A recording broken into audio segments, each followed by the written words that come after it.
So, I want to talk a little bit about what I've dubbed victim brain. I looked it up, I Googled it to see if it was a term that is already used. I really couldn't find anything. So, real quick, if you have ever heard the term victim brain, please let me know in the comments what the reference is. But I'm going to talk about what I mean when I say victim brain. And hey, if nobody's heard of it, then yay, I coined the term. Let's see. So for me, what I've dubbed victim brain is the thoughts that I've been having about coming out with my story, talking about my abuser in a very clear way, basically outing her. And there is a part of me that hates that I'm doing it. Absolutely hates that I am revealing her. And like even right now I can feel it in my chest space. That's the part of me that still loves her. That's the part of me that has continued to love her. That's the part of me that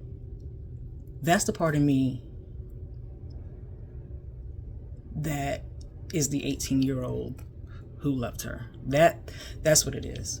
It's not so much that I still love her, but that 18-year-old part of me that did love her is still a part of me. I think that's a little bit more accurate when I say I still have feelings or I still love her. Yeah. And that 18-year-old part of me is what generates my victim brain, because there are times where I still think like that. Like when the relationship began and as it continued, even though I know now it was a pretty sloppy open secret, in my mind, in my reality, I was protecting her by never saying anything. Like, because as far as I knew, we were the only ones who knew. I didn't want anything bad to happen to her for being with me. Because when I love somebody, I want to protect them. And it never occurred to me that, this was something that she started, she initiated, she had control over, she had the power. I didn't see any of that. Because all I knew was that in saying yes, I took responsibility. And that's also an interesting thing. I took responsibility then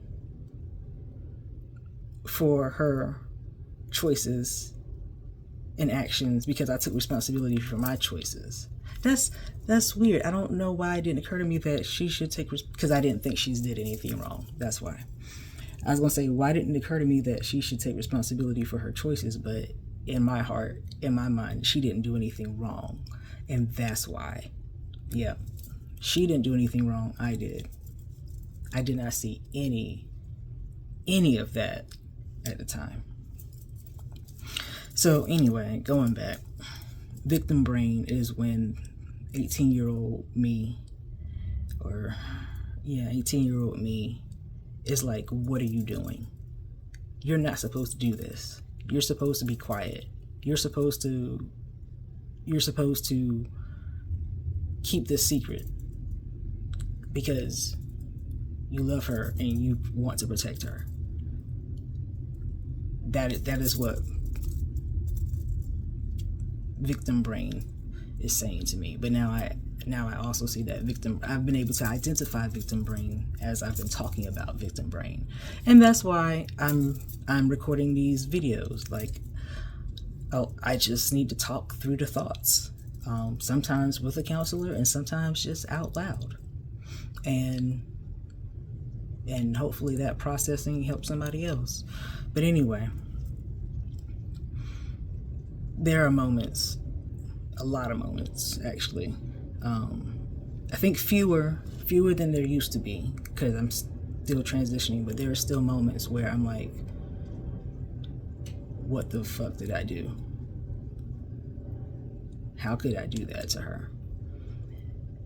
Yeah, those particular thoughts are much fewer now, because even as I say it, I'm like, it doesn't resonate as strongly emotionally. So, but like I said, there are just those moments where the victim brain really does, like,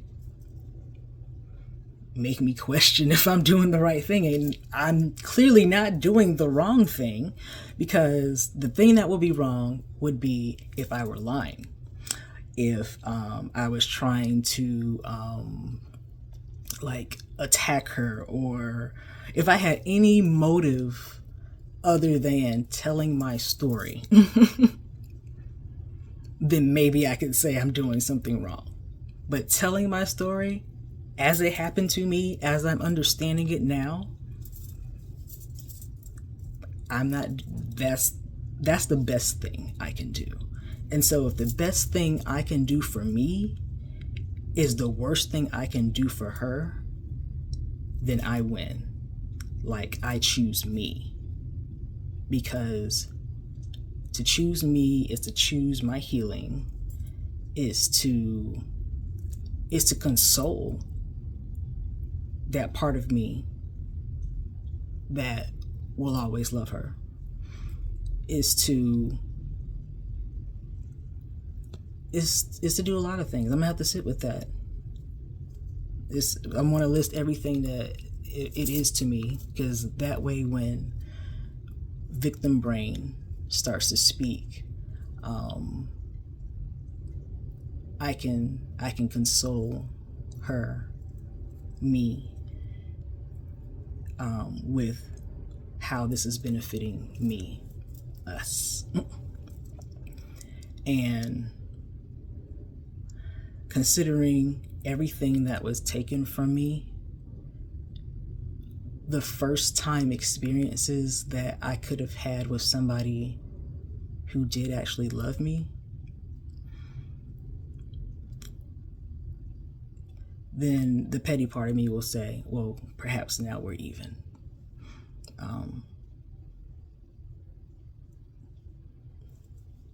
But yeah, this is for me. This is for me now, and this is for me then. Because I'm hoping, or I'm guessing and hoping that as I heal 18-year-old me, I really will be able to let it go.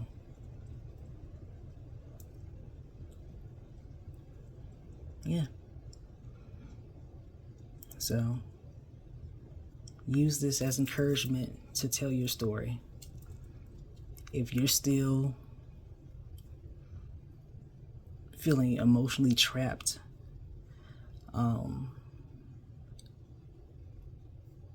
in a situation that you know wasn't healthy for you, but you still have those feelings, maybe just talk it out so that you can heal that part of yourself that's still there,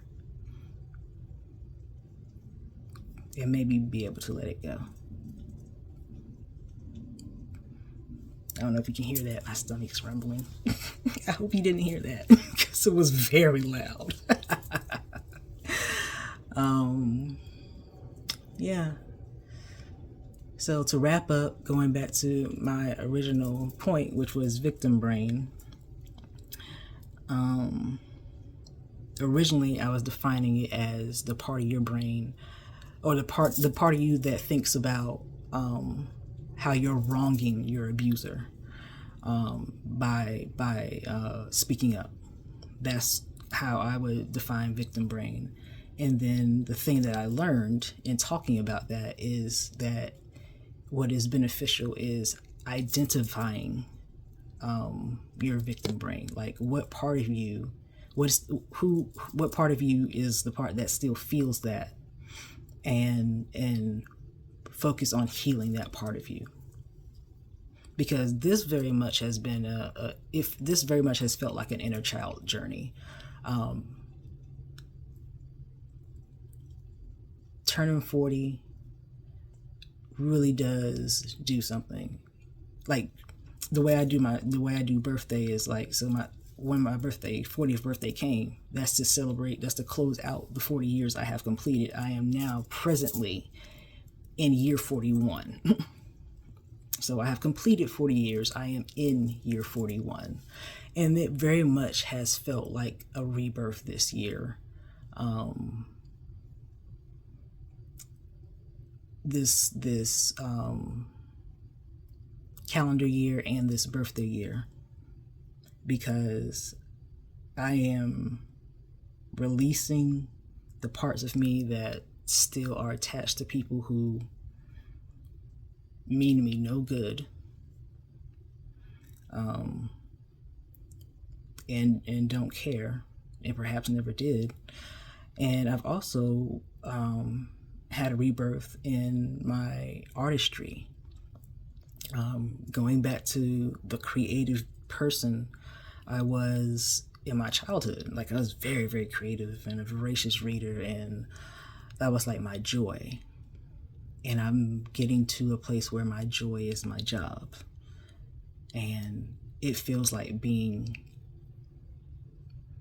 it's like building the childhood of my dreams as an adult, where my primary thing is to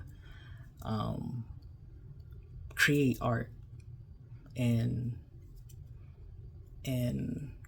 teach wellness and hold space for people, and being supported in doing that because people see me and want to support me. Really putting myself out there for that last part. So yeah, all right, that was a lot. That was a lot. So thank you for sticking with me in that process, because we're at, it was quite a few minutes there. Thank you for sticking with me. I hope that what I have shared and just talked through has been beneficial to you. Please share your thoughts, your reflections in the comments, because that might help somebody else as well. All right. Thank you.